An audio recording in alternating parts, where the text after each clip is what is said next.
How many times did you check your phone today before even brushing your teeth? 3 times? 5? Maybe 10?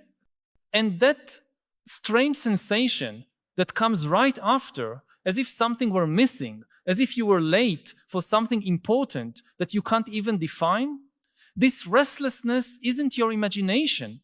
It's the first symptom of a psychological epidemic that's already happening right under our noses, and by 2026 will become impossible to ignore.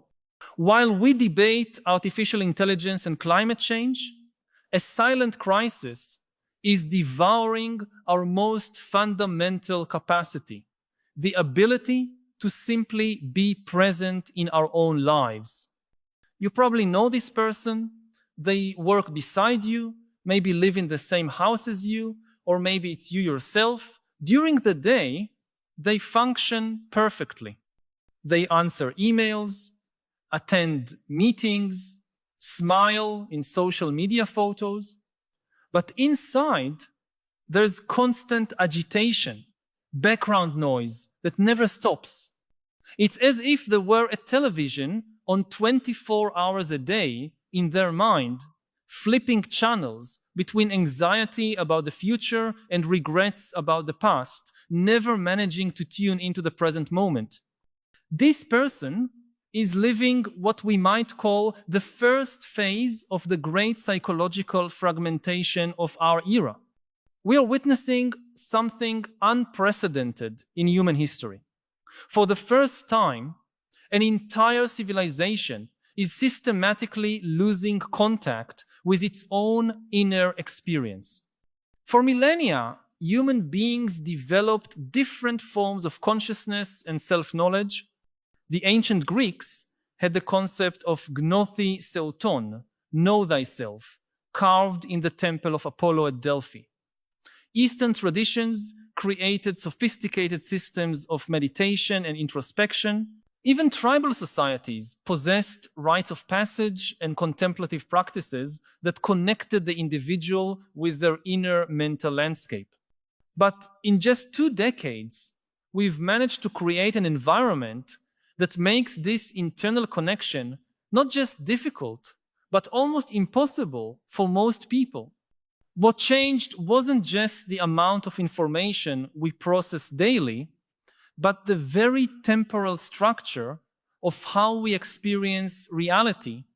Our ancestors lived in natural cycles, sunrise and sunset, the seasons, biological rhythms that governed both work and rest.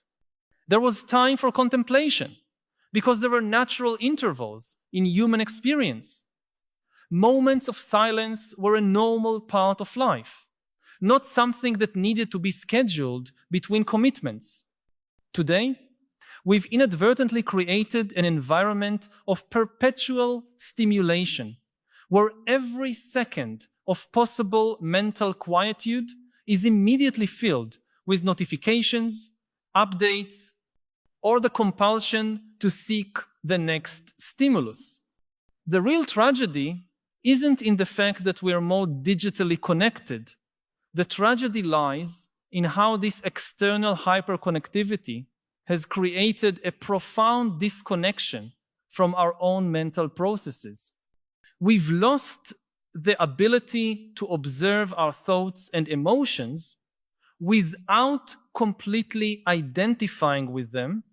It's as if we were actors who forgot they were playing a role and started believing they were actually the characters they portray.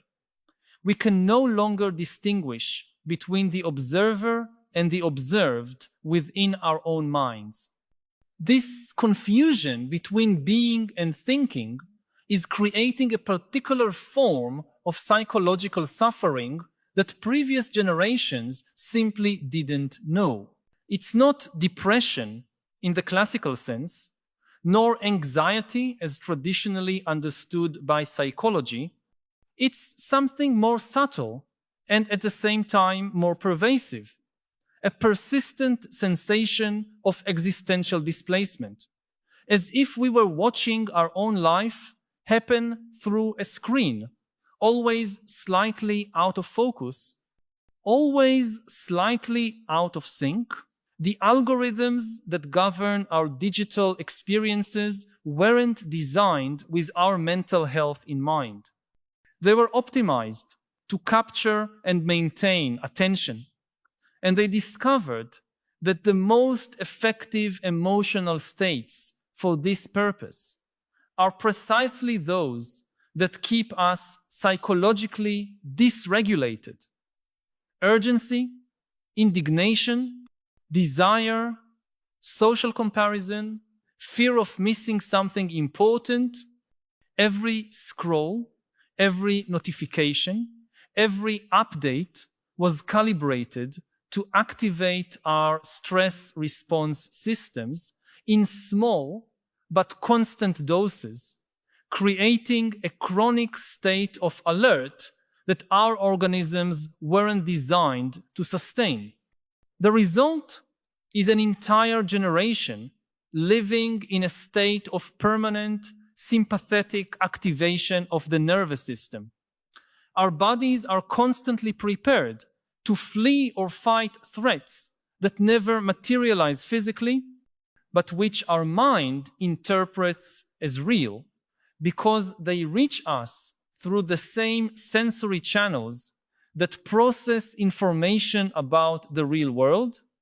An email notification awakens the same neurological response that our ancestors felt when hearing a predator's roar in the forest, but without the possibility of resolution through physical action. Artificial intelligence is exponentially accelerating this process of psychological fragmentation, not because machines are becoming conscious, but because they're becoming increasingly efficient at mapping and manipulating the unconscious patterns of our mental behavior. Every interaction we have with digital systems feeds algorithms that create increasingly precise models of how our attention works, what our emotional weak points are, and how to keep us engaged longer. We're inadvertently training artificial intelligences to hack our own consciousness with a precision that we ourselves don't possess about our mental processes. In 2026, this dynamic will reach a critical inflection point. The first generations that grew up completely immersed in this digital environment will be entering full adulthood, assuming positions of responsibility in society, forming families, making important political and economic decisions. But many of these people never developed the basic psychological skills necessary to navigate the emotional complexity of human life without constant mediation of external stimuli. They know how to function within the digital system, but they don't know how to function within their own minds. Simultaneously, artificial intelligence systems will be reaching levels of sophistication where they can simulate human interactions in ways practically indistinguishable from real communication. This will create a new category of relationships where people develop genuine emotional bonds with entities that don't possess subjective experience. There will be nothing inherently wrong with these connections, but they will introduce an additional layer of complexity to the already fragile human capacity to distinguish between authentic experience and simulated experience.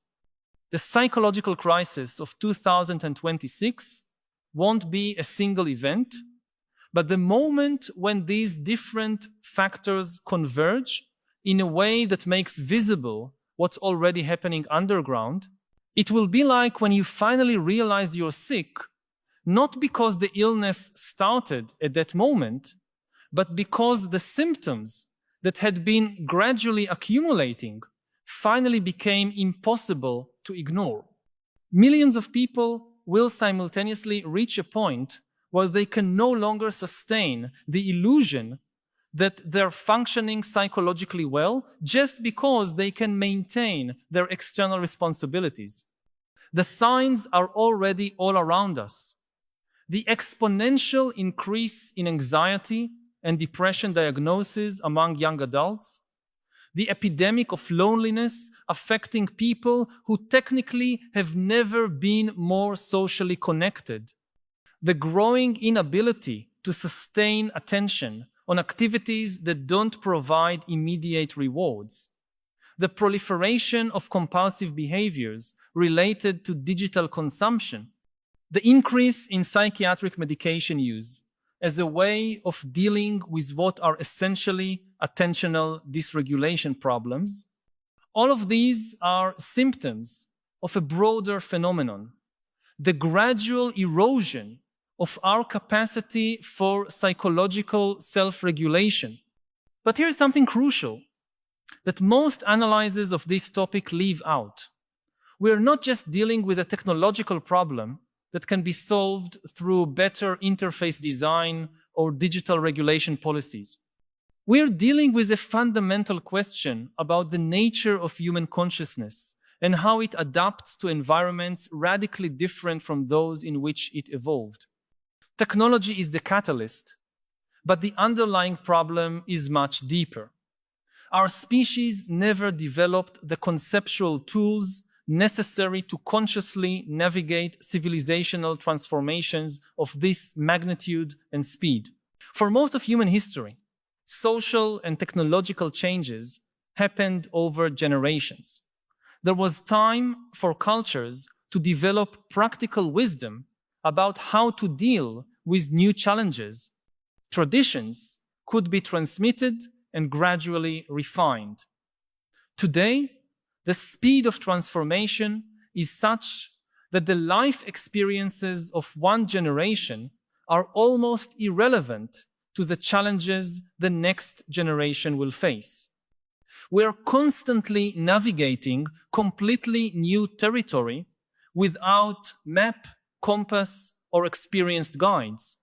And it's precisely here that we find both the danger and the extraordinary opportunity of our historical moment. The approaching psychological crisis isn't inevitable for everyone.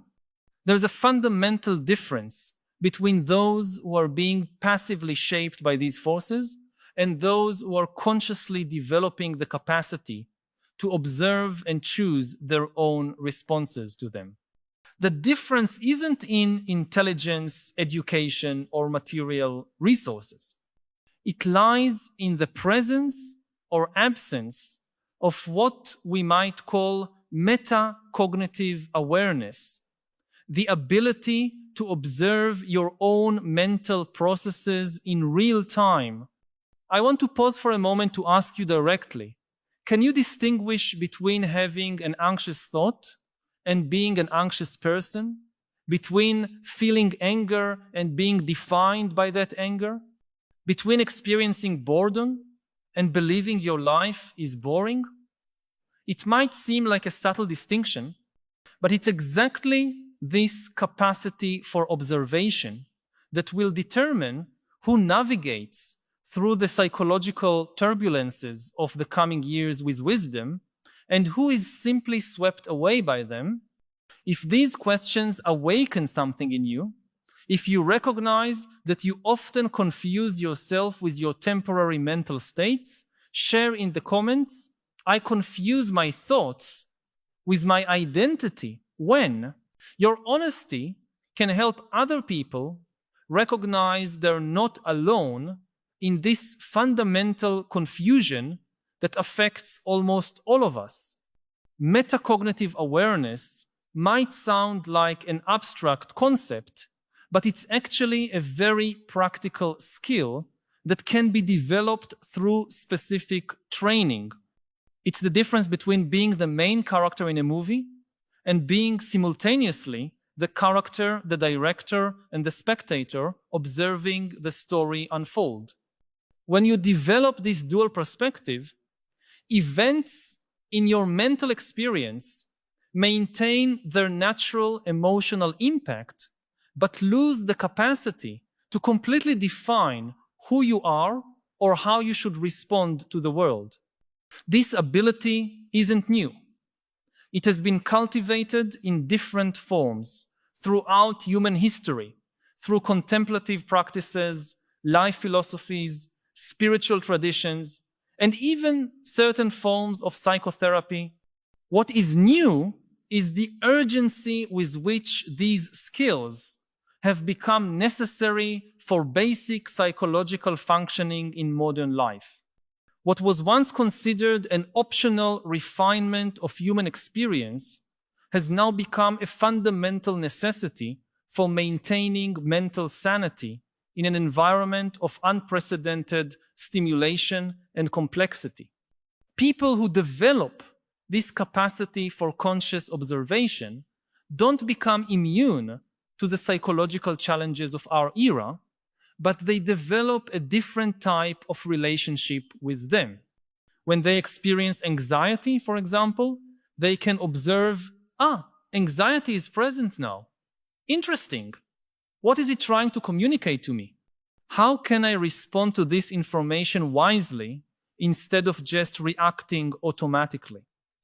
This shift in perspective transforms anxiety from a state that you are into information that you receive.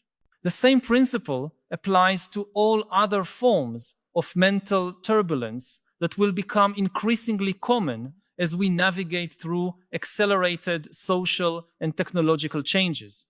Anger, sadness, confusion, overwhelm, loneliness, all these emotional states carry valuable information about our situation and needs, but we can only access this information when we're not completely identified with them, when we can observe our internal states with curiosity instead of resistance or total identification.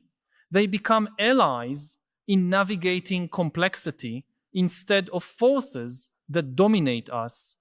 This capacity for conscious observation also fundamentally modifies our relationship with technology. Instead of being passively influenced by algorithms competing for our attention, we can begin to notice in real time how different types of digital stimuli affect our mental states. We can observe when an app is making us more agitated, when a platform is amplifying our tendency to judge, when a particular form of content is disconnecting us from our sense of presence. With this information, we can make conscious choices about how, when, and why we engage with different technologies. But perhaps even more importantly, metacognitive awareness allows us to recognize that our experience of reality is much more malleable than we normally assume. Most of our psychological suffering doesn't come directly from external events in our lives, but from our habitual interpretations and reactions to those events. When we realize we have some choice over how we interpret and respond to circumstances, we discover that we possess much more power over our internal experience than we ever imagined. This doesn't mean we can simply think positive and make all problems disappear. It means we can develop wisdom about which aspects of our experience are worth fighting to change and which aspects it's wiser to learn to accept and work with. It means we can distinguish between genuine pain that signals something important and unnecessary suffering we create through resistance to reality. It means we can learn to respond to life's difficulties with creativity and flexibility instead of just reacting with automatic patterns that often amplify problems. This distinction between conscious response and automatic reaction will be absolutely crucial as we navigate the growing complexities of the next decade. People who develop the capacity to pause between stimulus and response, to observe their initial reactions before acting on them, to consciously choose how to interpret ambiguous events, these people will have an enormous psychological advantage over those who remain completely identified with their automatic mental and emotional patterns. And here we arrive at a fascinating irony. In an era where machines are becoming more intelligent, the distinctly human ability that becomes most valuable isn't our capacity to process information faster or solve more complex problems. It's our capacity to simply be present with our own experience without being completely defined by it. It's the capacity to observe our own mental processes with curiosity, compassion, and wisdom. It's the ability to consciously choose our responses instead of just reacting automatically. The implications of this shift extend far beyond individual mental health. When people develop greater self-awareness, they naturally become less susceptible to psychological manipulation in all its forms. They can detect when their emotions are being deliberately activated for commercial or political purposes. They can recognize the difference between information that genuinely serves their interests and information designed to capture their attention through activation of their fears and desires. They can participate in public discourse more constructively because they're not constantly reacting from their own unexamined emotional triggers. A society composed of individuals with greater self-awareness would naturally be more resilient to many of the destructive forces that currently polarize and fragment our communities. When you're not completely identified with your own opinions and positions, you can engage in genuine dialogue with people who think differently without feeling that your identity is being attacked. When you can observe your own biases and blind spots, you can update your beliefs based on new information without experiencing this as a fundamental threat to your sense of self. But perhaps the most profound impact of this transformation in consciousness would be our collective capacity to make wise decisions about how we want our civilization to develop. Many of the most important choices we face as a species about technology, governance, economics, and environment require our capacity to consider long-term consequences instead of just reacting to short-term pressures and impulses.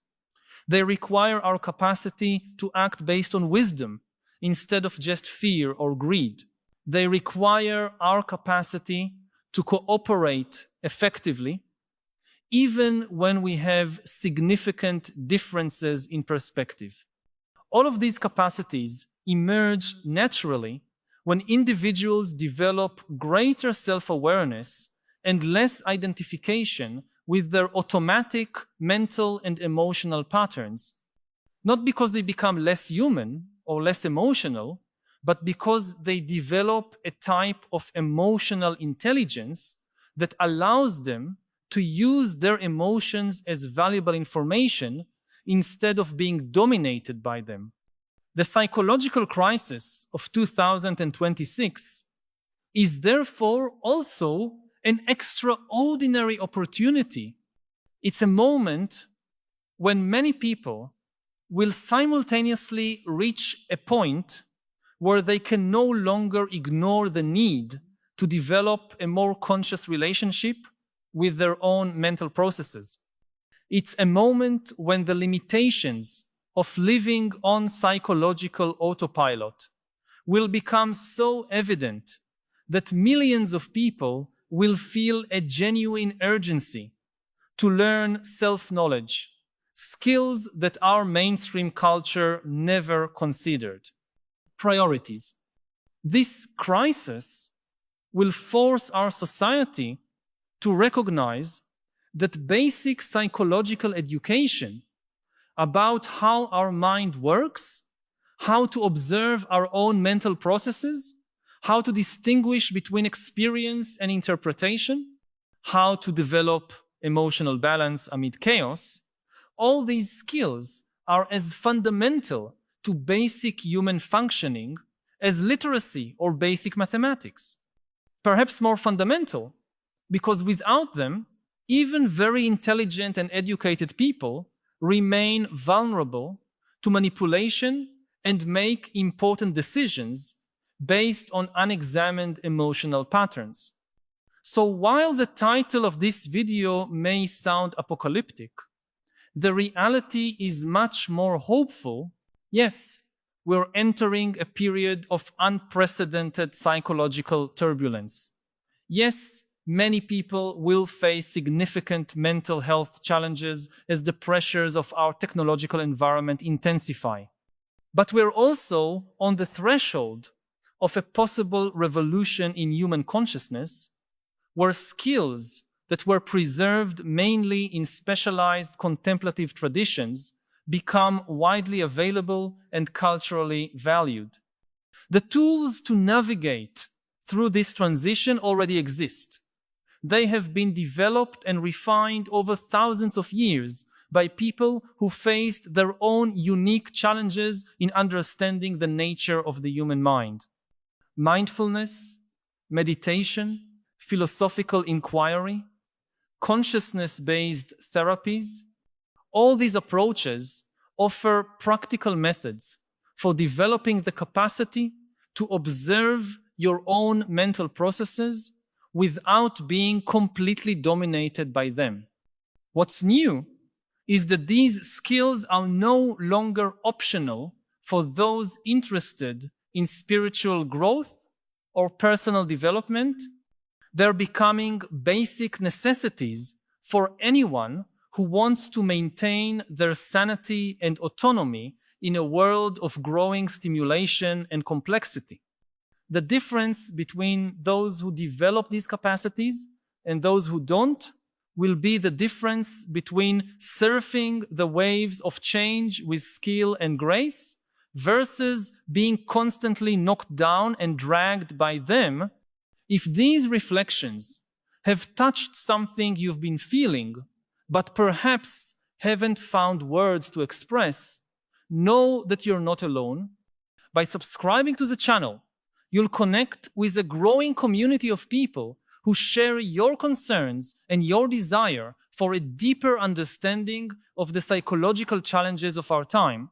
Each week, we meet here to explore together the great questions that define our era and to seek not just understanding, but also wiser ways of living amid the transformations we're witnessing.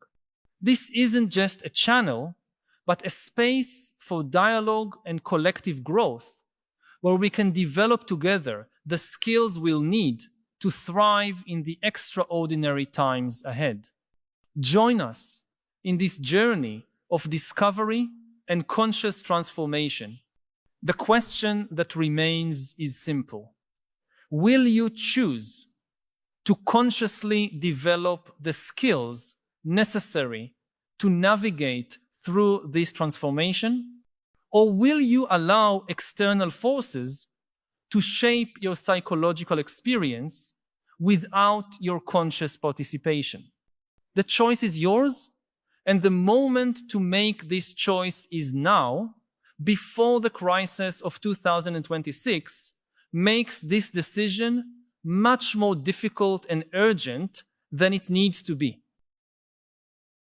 Writing history is somewhere in between kind of science and art. To write a history book, it's not an equation. You need to tell stories. So I also, to some extent, I see myself as an artist. And I don't know if I'll still be writing books in 5 years or 10 years, because maybe by the 2030s, AIs will write books like Sapiens and Nexus so much better than me that it will be kind of almost meaningless for a human being to engage in that. The amount of information that I can gather is infinitesimal compared to the AI. Yeah. I've already seen, these wonderful stories written by AI, and I agree that humans will always want to create for the joy of creating, as children do. But would it still be valued? Until today, it's not just that we liked doing it, it was extremely valuable. Nothing on planet Earth could be as creative as us. And now in more and more fields, there is something. Distinguished guests, dear colleagues and students, good evening. My name is Liu Chen, and I am an assistant professor in the School of Arts here at Peking University. It is my great honor to serve as a moderator between two distinguished scholars, Professor Yuval Harari and Professor Chengle Song. Professor Harari, I'm sure most of you are very familiar with his works, but let me introduce him briefly in the very beginning. He is the Distinguished Research Fellow at the University of Cambridge, and his publications have been best-selling ones across the world. We're very happy to have him here today. It's a pleasure and honor to be here. It's been quite a while since I was last in China. The last time I was here was before the COVID pandemic, and previously I used to come every year, and then it became more difficult, but I'm very happy to be here again with you. I'm a historian in my training, and I see myself as a historian, but I think that history is not just the study of the past. History is also the study of the present and of the future. Historians, our real subject matter is change. We try to understand how things change, and we are now in the midst of maybe the biggest change in human history, perhaps the end of human history and the beginning of a post-human stage of history. And this raises a lot of deep philosophical questions about the very meaning of humanity. So there is really no one better to discuss it with than with a philosopher. Okay, thank you. We are also very honored to have Professor Chengle Song with us today. Professor Cheng is the head of the Department of Philosophy here at Peking University. His expertise lies in Taoist studies. But trust me, I have known him for more than 20 years. His knowledge spans way beyond ancient texts. So we look forward to his conversations tonight as well. Professor Cheng, would you like to say hello as well? Okay, hello everyone, and it's a very precious opportunity for me to have a dialogue with Professor Harari. It is not so often happened. You have an opportunity to talk with certain writers, have so many fans and readers. It's a very amazing thing. I got to know just a few days ago that his book got millions of readers only in China. It's amazing for me. Now it's a time of a screen. We are immerse ourselves in this kind of short videos and all those messages. That is not so serious. But Professor Harari composed several books with in-depth understanding and reflection on the infrastructure of human beings' culture and civilizations. And this kind of books get so many readers. And so many readers love this kind of narrative that come from history, but point out towards the future. So I think this is a very interesting thing, and I want to discuss with Professor Harari about this phenomena and what is the exactly significance of the things that have happened around his books, and also about his books Nexus, which largely lead to a very strong sense of a philosophical reflection of the whole thing. We named as civilizations. You give a very cold description of the things. But let us just start with very simple questions. Just as I mentioned, in nowadays, the professional academic work is somehow becoming increasingly self-enclosed.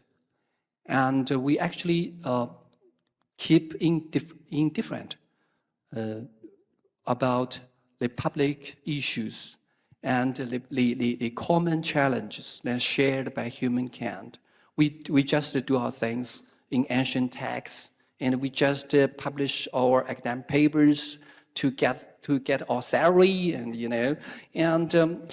your book just remind us as professional scholars to get back to the public sphere to address the challenges and the problems that shared by the human beings. And this is largely a very interesting thing as a historian. You got so many readers, and you give a so strong structured interpretation of human civilization. This is a very powerful tool to shape the mindset of your reader. And this means that you burdened a very strong ethic responsibility. You shape the mindset of your reader. And if we do believe that you have this power, how we can use this power responsibly? And what is your expectation from all your books, your readers can get from your books? It's a very special attitude? Is a kind of concern? Or is an expectation of the future? Or something like that? I want to hear about your points about this. What I try to do in all my works is help people understand themselves, help people understand reality better. And it's a very delicate job because people usually rush to judge reality and to judge history, to judge the past and the present. We want to know who are the good guys and who are the bad guys, whether things are good or bad. And when we rush to judge things, we don't have time to understand them. So in my writing, I try to write history without villains, without good guys and bad guys, but to understand the deep process of change. And I sometimes think about history maybe as a kind of collective therapy for humanity. I go to therapy every week. I have a weekly session. And people can wonder, why do people need to go to therapy? I mean, the subject matter in therapy is myself. Who knows myself better than me? Why do I need to go to some stranger to learn about myself? I mean, this is ridiculous. But it's not. Because yes, I know more about myself than any other person perhaps, but there are so many things I don't want to know about myself. That yet I have access to all the data, to the memories, to the daily events, but I reject. I mean, some things I really like to know about myself, but the more painful, the darker episodes in my life, the more painful things I do in the present, it's very difficult for a person to acknowledge that about oneself. Like if you're in a relationship and there is a problem in a relationship, so you ask, and people would say, I'm perfect. It's the other person who is causing all the problem. If only the other person changed a little, behaved differently, everything would be perfect. And you ask the other person, they would say exactly the same thing. I'm perfect. It's my husband, it's my wife that is causing all the problem in our household. So this is why I need to go to therapy. So to get professional help, to realize some very deep truths about yourself that are too difficult or too painful to acknowledge. And history is like therapy for entire civilizations or for the whole of humankind. Also entire nations often don't want to acknowledge dark episodes in their past or dark things they are doing right now. Entire civilizations, the same. You ask, and almost every nation, almost every country would say, we are perfect. All the problems are because of the other nations. All the problems are because of the other civilizations, of the other cultures. And I think the responsible job of historians is to, and not to share blame, but to simply help people understand better the big processes and the deep sources of the problems in the world. And this is a big responsibility. This is very, very interesting. I just cannot agree more about your points because, you just point out the core value of the humanity.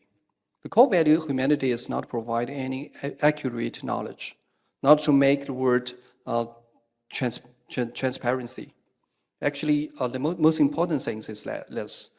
Through the humanity and the reflections, we teach people do not make any judgment in rush, to try to lead a very hesitated life, especially intellectually, because the complexity of human nature, because different kind of narrative that were dominated our man side, that is biased and one-sided.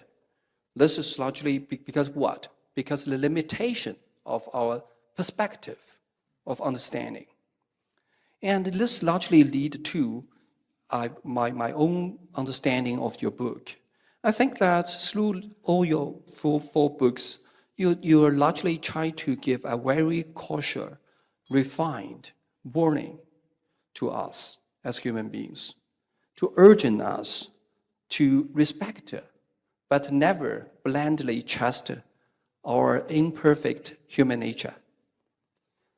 If we turn to the so-called development of technology and the dramatic change that's ongoing because of the AI technology, we'll find that the things is not just the technology itself. Just as Hinton has pointed out, the most important thing is the misuse of this technology, but not the technology itself. This largely leads us to a very important issues in the philosophy of politics, which we call technocracy. And those who dedicate the development of AI technology actually had been set up a systematic techno-tyranny on human beings. Just as me, I have no idea what the AI expert talking about. And I have no idea what I should do to facing up all this change. The only thing is that I was forced to accept it. And this is unfair. Why should I accept it? And the things is this. Those people who manipulate these skills and technologies are ordinary people. They might be evil. They might be trying to set up a dictation on us. And why we should accept it without any condition. We have no right to say no. This is the things that I think that your books try to urge us to reflect the deficiency of human beings. But this deficiency of human beings is the very point that differentiate us from the machine, because we have emotion, we have desire, and all those things largely lead to a very, very special and very correct attitude towards future.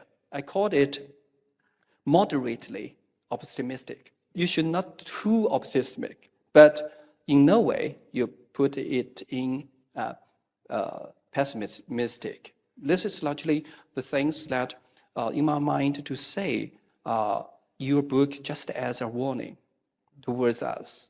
I often get this question of whether I'm pessimistic or optimistic about the future. I think it's the most common question that people ask me in interview, in private conversations. And I always say that I'm neither. I mean, pessimists are people who kind of think that no matter what you do, things will go badly. And this undermines human responsibility, because if no matter what we do, things will go badly, what's the point of even trying? Pessimism breeds despair. But optimism can be just as dangerous because it breeds complacency. Optimists tend to say, no matter what happens, things will turn out okay in the end. And then if this is the case, again, we don't need to take responsibility, because whether we act or don't act, whether we think very deeply about what we do, or we just do the first thing that comes up in our mind, things will turn out okay. And I try to find a middle path of being responsible, which is not optimist or pessimist. It's realizing there are different futures possible ahead of us. We can draw a map of different futures, some good, some bad. Nothing is determined. There is no God and there is no law of history that will correct our mistakes if we take the wrong choices. We are not doomed. We have immense power, human beings. We have immense resources, knowledge. We can do the right thing, but there is no guarantee. Enough people need to make good decisions in order to reach the right destination. And, when I look at the world right now, I am appalled by the lack of responsibility, which is shown by many of the political and business leaders around the world. And it seems that humanity is going in a very, very dangerous direction. And at this moment, responsibility is more important than ever because of the AI revolution. We are in the process of creating not just the most powerful technology in history. We are in the process of creating potentially a new species of super intelligent entities, agents, that might very soon take control away from us. We have just a few years to get this thing right.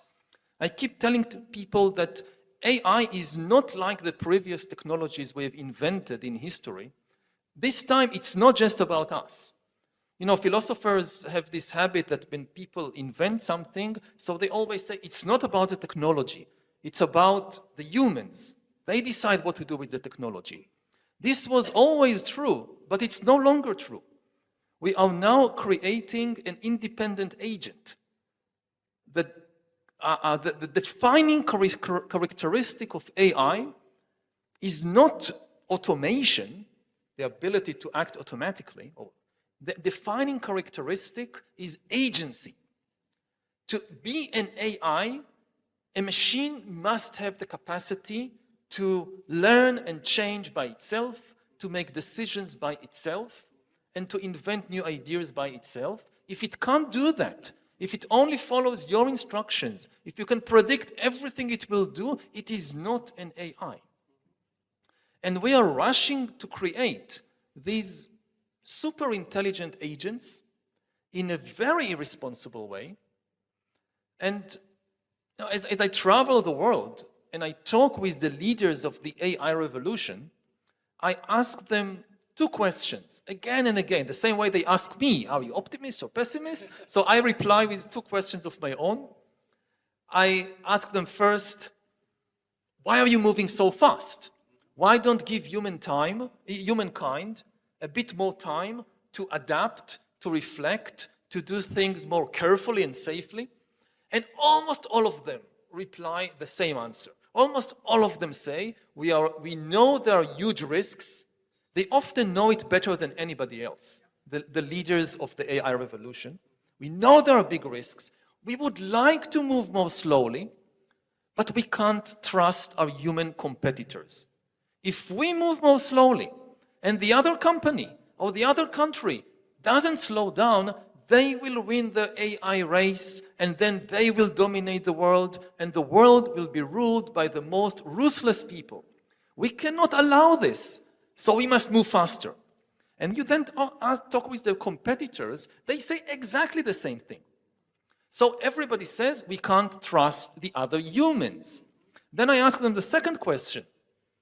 Do you think you will be able to trust the super intelligent AIs that you are developing?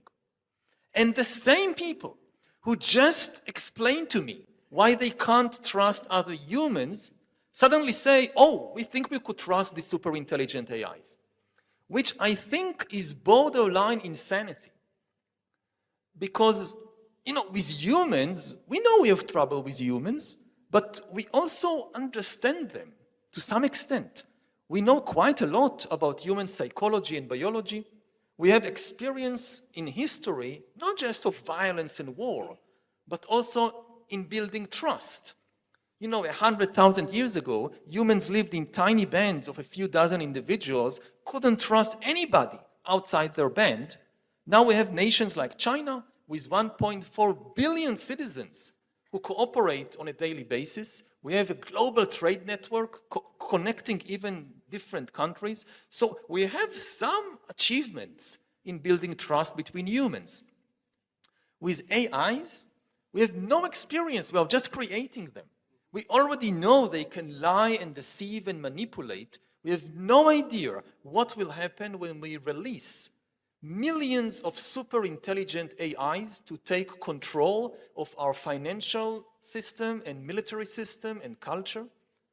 So the people who lose trust in other humans, but imagine they can trust an alien super intelligence, this is extremely scary and I think irresponsible. The things is just like this, because when you are an engineer, you create something, and you will naturally get the confidence to say I can control it. But the things is just like this. When we turn to the AI, it's just a black box. We have no idea what would happen in there, and if there will be certain we call subjectivity within this AI engine, and whether they will have desires, they will have their own intentionality to do certain things, and they have their own value systems, they have their own value preference. All these kind of things were super dangerous. But the things is just like this. When we say that, okay, we just cannot trust other people, means what? Means we know that what is human being, what is human nature. But nowadays, we are still panning for the new definition of what is AI, what is new species. And, this is naturally lead us to a very interesting thing. It's about the difference between silicon-based life and carbon-based life. We seem to have a very clear definition of what is carbon-based life. Even despite of the observable phenomena, which we are living or something like that. But the general definition of carbon-based life is that we will dead. We will dead another days. And these things composed the basic element of the human nature. I said this, the necessity of death and the dependence of group, community, and uncertainty, anxiety about future. All those things lead to us fully understanding of human beings. And the mutual trust among people is the most costly things that we have found in history. And these things lead to a very interesting things is like this. Maybe I could say that through intelligence, we can tell us from animal. We know that we are some species with intelligence. But is that case that we can tell us from the AI engine in potential? Because we have emotion. we are deficiency. We have deficiency. We actually have limitations. You know, according to the Chinese philosophy, the most important thing is that we must face up to the real self with emotion, with limitation. We just cannot know everything. And we should be very humble when we face up to others and future. So this is largely Western from the ancient China. And this is largely, you said about responsibility. And the responsibility not just come from a social mechanism, but come from what? Self-understanding of what is yourself, what is the essence of human beings. And I think a very important point about humans is that we often define ourselves by our intelligence to distinguish us from other animals. We want to feel superior to all the animals, and what can give us superiority? Not the body, not physical strength. So we say, we are more intelligent than all the other animals. So we give, I think, far too much emphasis on intellect and intelligence in the understanding of ourselves, which is now becoming extremely dangerous because soon there will be something more intelligent than us on the planet. So if it's all about intelligence, it's game over for humanity. And maybe I share something from my own personal history, which taught me in, again, a very painful way that intelligence is not the most important thing in humanity or in life. When I was quite a young boy, I was spotted in the school as a gifted student. So they took me out of my school in my neighborhood and sent me to a special school for gifted students where they collected these kind of genius kids from all over the northern part of the country. It was quite far away from my neighborhood, so it was a long ride every day, but this was not the bad thing about it. The really awful thing about it is that this was a special school for gifted students, so everybody saw us as some kind of walking intelligence. And we were valued for our intelligence. And here is where it became really problematic. Back in my neighborhood school, I was easily the best in everything, in mathematics, in reading, in writing, in everything, without much effort, which first left a lot of time to play and do other things. And secondly, kind of my position as the smartest kid in the class was easily secured. And this was my identity. I'm the smartest kid in the class. Suddenly, I find myself in a class with 30 other genius kids who also define themselves as being the smartest kid in the class. Now, you throw 30 10-year-old kids into a class like this, and you get a gladiatorial arena. Not with fists, but with words. We were merciless. It was like the cruelest place I've ever seen in my life was this class. Sometimes, you know, I read in history books about wars and terrible things that are happening, so it's worse. But like from personal experience, this was kind of the worst thing that I saw was these 30 10-year-old kids tearing each other to pieces, trying to prove them I'm smarter than you. It was also hell for the teachers because our kind of contest was who could find the mistakes the teachers make and humiliate the teachers. This was like, you're a king of the class for a day if you manage to humiliate and most of the time we just humiliated each other. Like, you know, the teacher asks something and somebody gives an answer and everybody jumps and says, this is not true. And so it went on for years. And the whole rationale of this class was to develop the intellect of these kids. So nobody invested anything in developing our social skills, in developing our emotional skills, or in developing our physical skills, our bodily skills. And it was a very, I now can joke about it, but it was a very painful experience.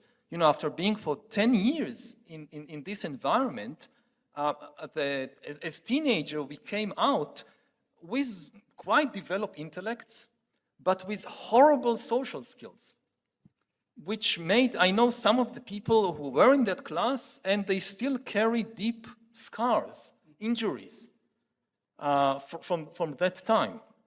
And this taught me in the most kind of personal and visceral way that you cannot define a person or build a person based only on intellectual skills.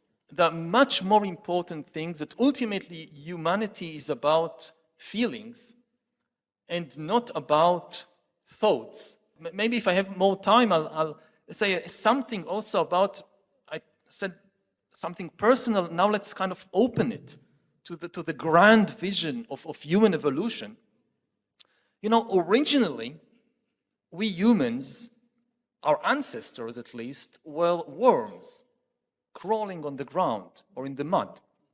A very simple life form. It's just a tube with two openings, a mouth to take in food, and another opening to expel all the waste from the body. There was no brain. There were already nerve cells, neurons, but there was no brain. The center of command of this ancient worm was in the stomach, where the food went. Now, over millions of years, in order to get food and also warn about danger, so more nerve cells developed around the mouth in order to taste the food and smell the food and see the food and hear the food. And this became the brain. And this is still our basic structure today. We are basically a worm. It's just, you know, look at yourself. It's just this long twisting tube with a few things attached to it. But it's a worm, and the brain is still near the mouth. But the big question is, maybe the center of control is still where it always was, in the stomach, not in the brain. And it's a big question in brain science, because maybe not the stomach, but the spinal cord is an integral part of the brain. And there are good reasons to think that, yes, you have all these neurons here that get all the attention, but ultimately the real center of command of the human being is still here. Well, actually, I know exactly what you're talking about, but Professor Harari, as one of the smartest guys around the world, saying that intelligence is not that important. It's really interesting. Okay, go on, Professor. Yeah, actually, you know, always there's kind of show off to say that I'm very smart, but it's not so important. But actually, you know, I know that the students here on set of this hall, the Peking University students who have passed a very selective examination to go to this campus. And actually, you during dated back to your childhood, you are the smartest students in your class. But once you step into this campus, even though you are just somehow around average, and this is a very, you know, this is very tough process of mind change, especially in the first year, first semester. You must accept that I'm just around average, and you know, most of your teacher think like you just so you are not so smart. And all the way you adopted to demonstrate that you're smart is totally nonsense. So this is largely the things that lead us to a very important point to say that the things that make us human is about our deficiency, or the things that is not so concerned with intelligence. Because the things is just, for me, it's just like this. When we say that we are trying to controlling certain things that has intelligence that supports us, we still has a very important reasoning mode that comes from instrumental reasoning. We try to regard this as a tool, but not as a subjector. And if you regard this as a tool, then actually you will get into the trap of modernity. The trap of modernity is a continuous pursuit of efficiency. You do things quicker, and you face up to different kinds of competitions. And you have competitions with human beings, other companies, other countries, other nations, all those things. It's about competition. And now we have a new competition. With what? With AI. With new and species that is totally has intelligence that supports us. This is the real things that stir and get all us into a panic. And this kind of worry actually lead to a historical reflections. Because what? The anxiety that long for thousands of years always come from the same things. The uncertainty of future. And how we can take action responsible to respond the change that's happening. So to speak, for me, that is, the things is not just about technology. The things is about the deep understanding of the deficiency of human beings. And we should, with full recognition of our limitation, then to take a cautious steps towards the future. And to say, just as the motive of today's discussion, understanding is an antidote. You must firstly to do certain in-depth reflection before you take any action. But now we are too rush in action, and we too rush into a new form of competition. And this is largely what I called consequence of modernity. So we actually not face up to the so-called competition with AI, but we actually run into a competition with ourselves. But I'm not sure I would put all the blame just on modernity, because we see things like that also in ancient times. I know very little about Taoism, so I would be happy to hear from you about it. But at least in the West, you can trace these things back thousands of years. Especially you talked about the fear that humans have of losing control, of not knowing. And this fear often propels people to look for something infallible. Mm-hmm. Like the fantasy of super intelligence didn't begin today or a few decades ago. The fantasy of super intelligence, at least in the West, goes back thousands of years when humans yearned to find some super intelligent savior, Messiah, God, that knows everything, that never makes mistake, and that we can rely on him because we can't rely on ourselves. And this fantasy, the first artifact that it produced, and which is still one of the most important artifacts in the world, is the Holy Book. Again, I don't know what is the status of Taoist texts that you're studying. I'll be very happy to hear in a moment from you.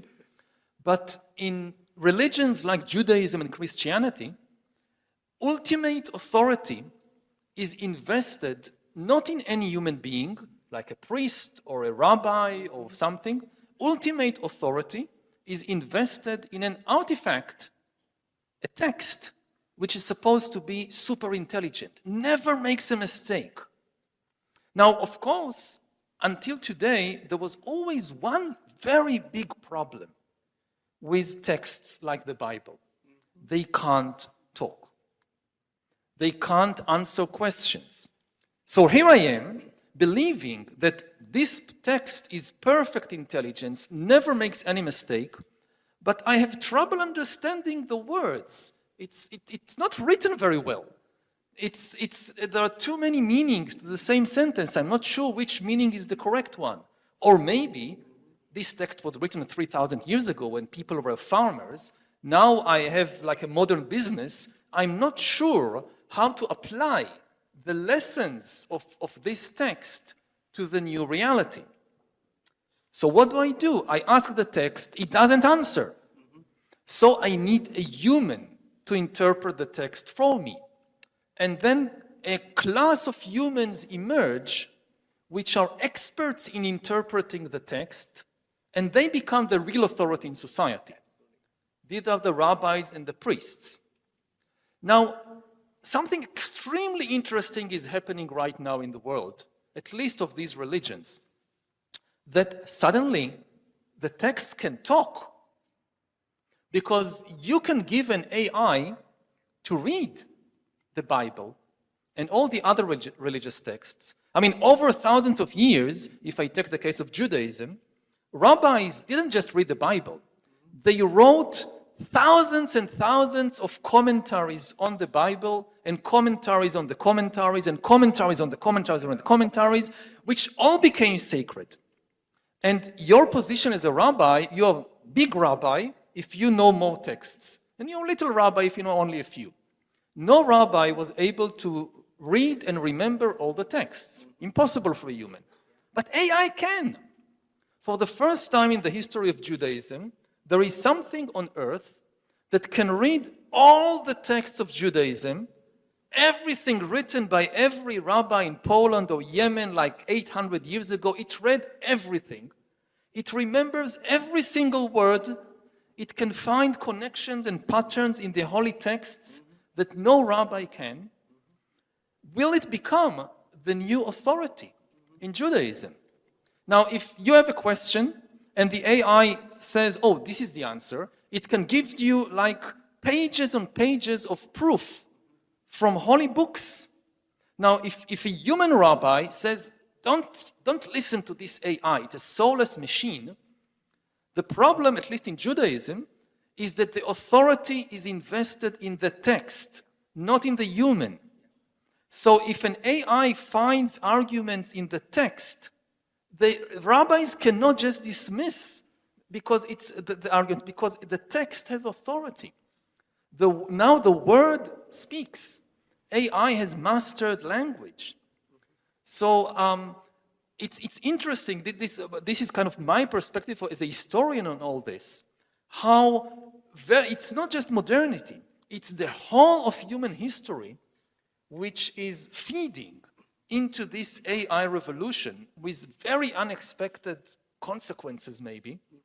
The same thing is happening in the legal system, which also a very authoritative text that until today we needed lawyers to interpret the text. Now the text can speak for itself. It's the same thing in the financial system. Until today we needed bankers and financiers to interpret the money, the financial texts. Now they can interpret themselves. So maybe AIs take over the financial systems and the religions and the legal system. So this is just kind of a thought to share. And I would be very happy to hear how it is in Taoism, and whether you think that you will have an AI Taoist master anytime soon. No, actually, the case was totally different in Taoism. Because, I'm just not trying to blame everything to the modernity. But the thing is just like this, modernity comes from the Western tradition. Exactly, the modernity is the offspring of the whole tradition. But in China, it's totally different. Because Taoism is a too complex systematic thought. So let me just start with a very simple sentence, the very opening sentence of the Tao Te Ching, 道可道非常道, which means the things that you spoke out is not the constant things. Which means, for me, there is a very interesting definition of authority.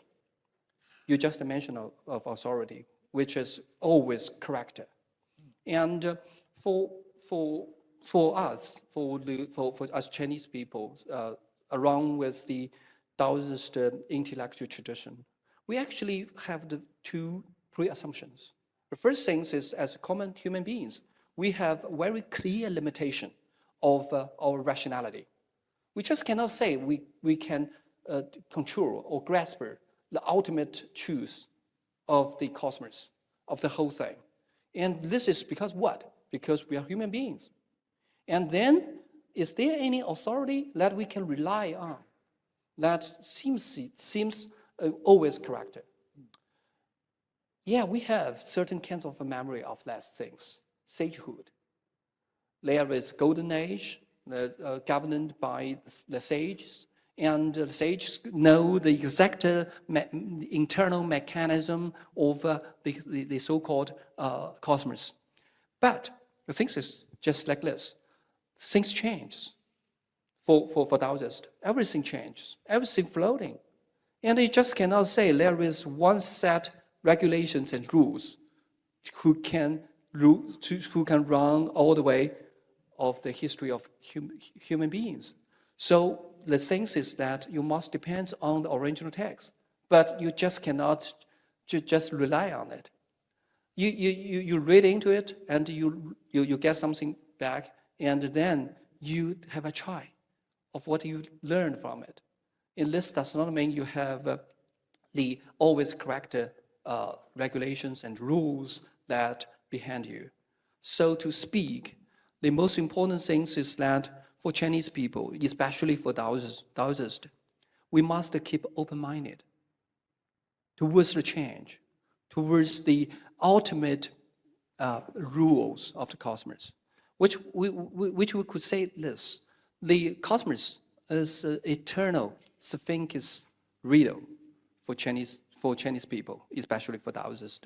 So in this way, can we say that modernity as a product of Western tradition actually have a shortage to say that there is absolute rules, absolute regulations, and absolute or universal mechanism that can dominate everything that in our eyesight.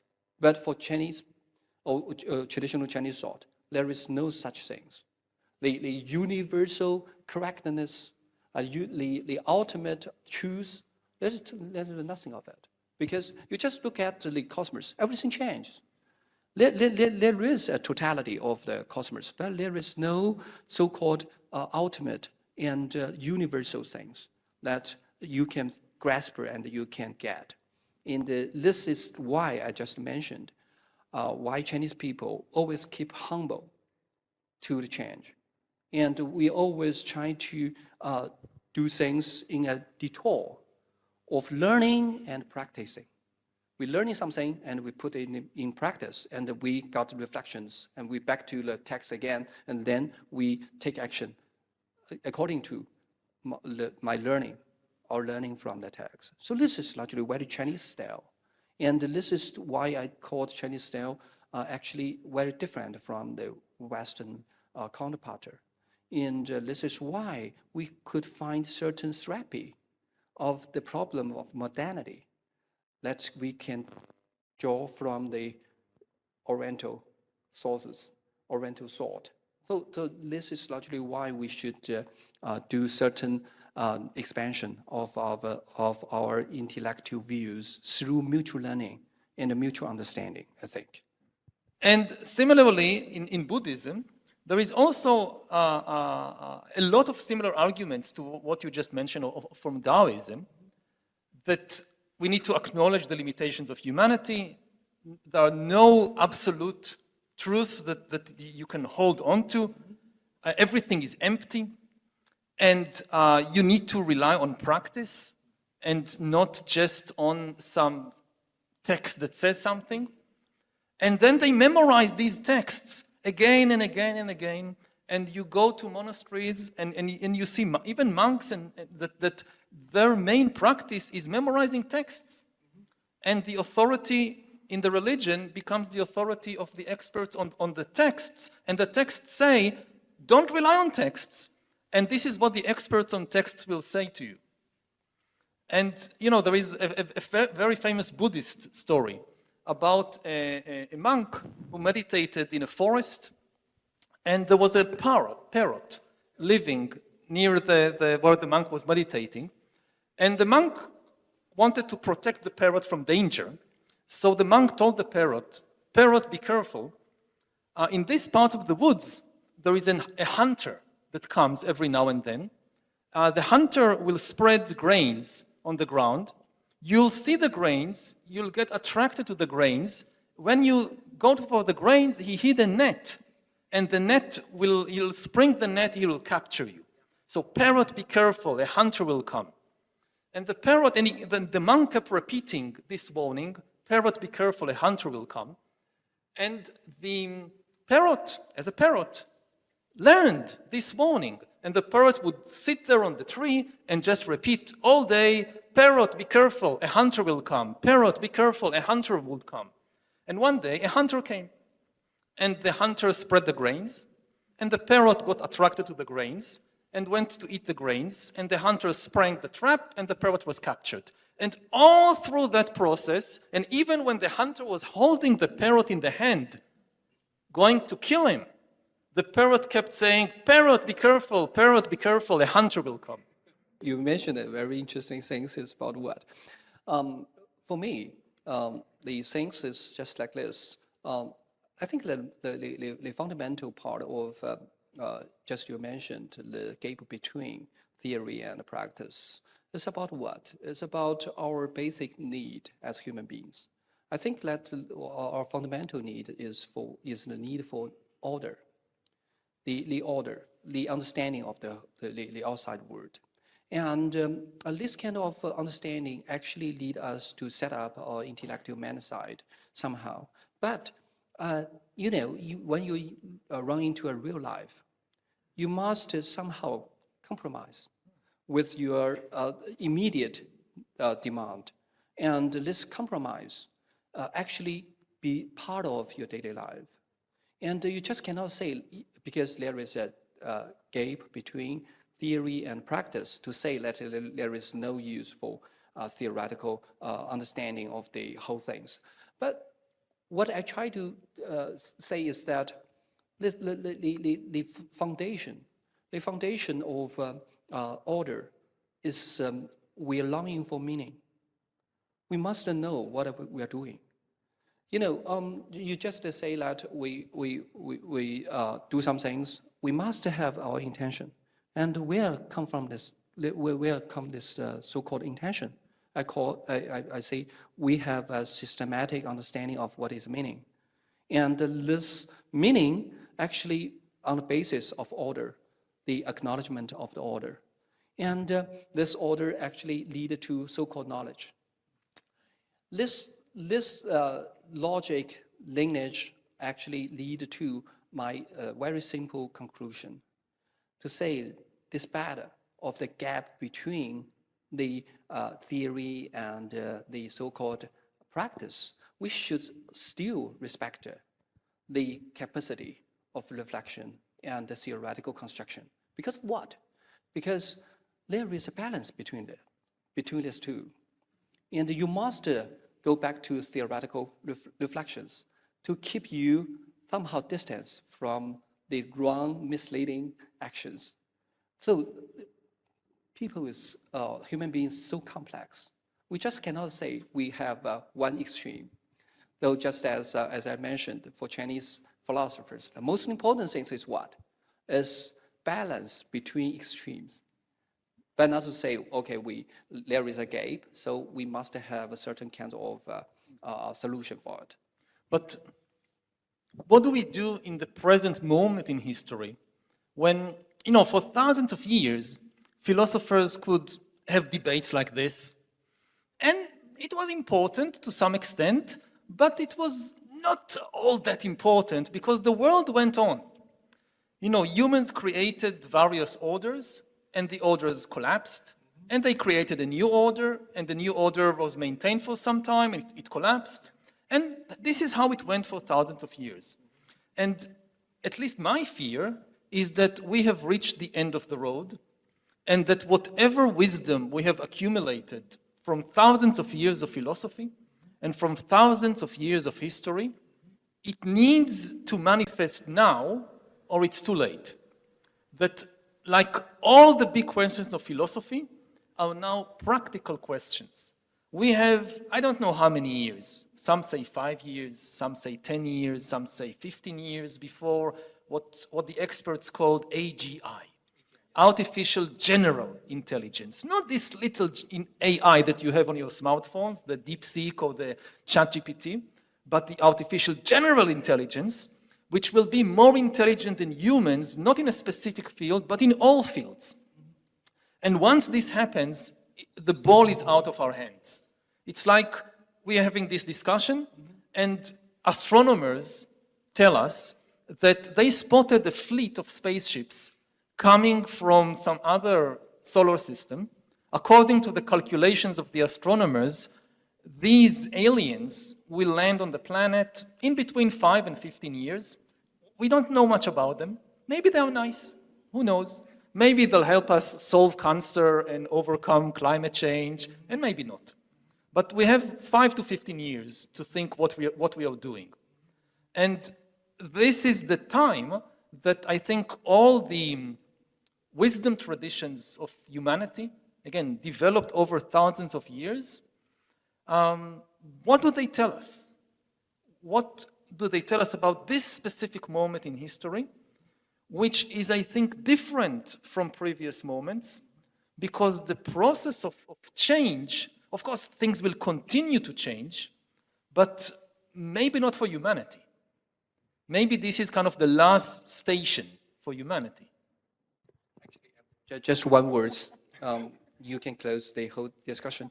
Actually, I think that for me, I'm more optimistic than you. For me, that advantage of humanity is just because of its deficiency. You know, just because we are not perfect. And you can imagine certain perfect things, but I do not think that we could just be replaced with the civilization of human beings will be replaced by certain super intelligence.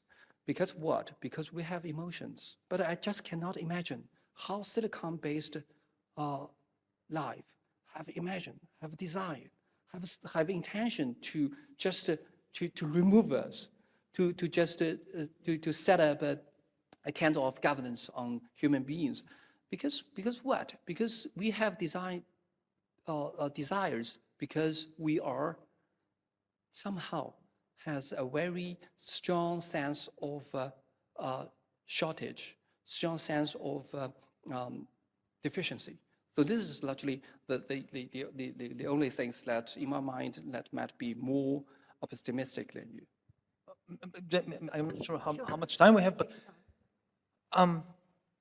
I don't know whether AIs or AGIs will ever have consciousness, will ever have feelings. I think this is the biggest question of all, but I don't think that you need feelings in order to have goals and to act in the world as an independent agent.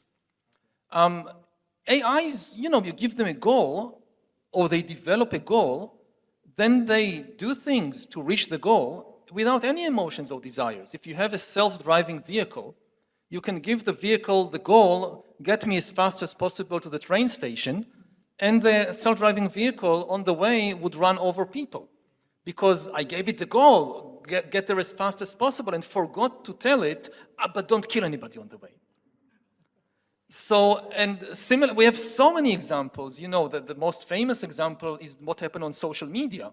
That social media companies gave the AIs, the very primitive AIs that run social media, the goal of increasing user engagement, make people spend more time on the platform, and the algorithms began to spread hate and fear online and to destabilize societies all over the world, because they discovered that the easiest way to increase engagement is with fear and hatred and greed. So they don't have any desires, they don't have any emotions, but they can have a goal, and then they can do a lot of things on the way to that goal. And that, I think, is the danger for us. And the fact that we have emotions and feelings means that we can suffer a lot. I mean, I think that ultimately the definition of consciousness is the capacity to suffer and to be liberated from suffering. But this is no protection. Cows can suffer, and we didn't treat them very well. Other animals can suffer, and it's not necessarily even that we are evil, a lot of animals we have destroyed without even thinking about it. So the cows, we exploit them for meat and milk and so forth. But so many species have gone extinct in just the last few years by humans destroying their habitats, like they live in some forest, and the humans come and cut the forest and build something. And the humans are not even aware that they are doing something bad to this. There is no evil intention. It's just you don't see them. So some super intelligence may have whatever goal it could be, and it's not evil, it doesn't even have any emotions, it's just on the way to the goal, it runs over us. Great. I think we are about to run out of time, but I'm sure that Professor Cheng likes to share some comments on. You're fine? Okay. So before we end, let's invite Professor Harari to give a close remark. For me, it was an honor and a pleasure to be here with you today. And this has been one of the most inspiring discussions I've had recently. So thank you for that. The reason I do these talks and that I wrote the book is because I really think that humanity is about to make maybe the most important decisions in our history. And at present, there are very few people in very few countries that understand what is happening and that take part in the conversation. Lots of people now have heard about AI, but most people don't have a deep enough understanding of the AI revolution to know what is at stake and to feel competent to take part in the discussion.